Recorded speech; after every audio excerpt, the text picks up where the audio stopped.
So hello and as always, welcome back to Learning MD. So many of you have been asking me regarding the actual MacBook Pros and MacBook Airs, the older version and the newer versions, and many of you want to know how long does it actually take to charge your actual MacBook. So we're going to try and do a quick video, a quick small 1 minute video, you know how we actually do it. And here we've got the actually battery controls, and essentially I would say that anything between 2 and 4 hours, depending if you've got the actual 100 watts, 97 watts, or the actual 60 something watts.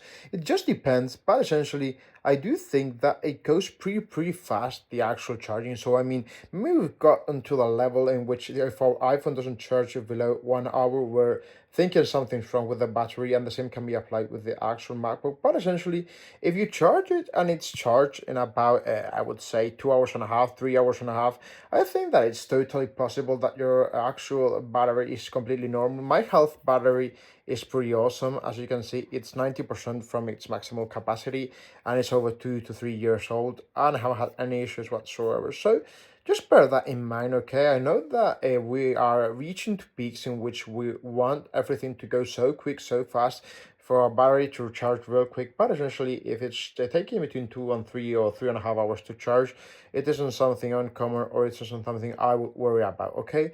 As always, if you've got any questions, just leave it down in the comments below, and thank you very much for watching.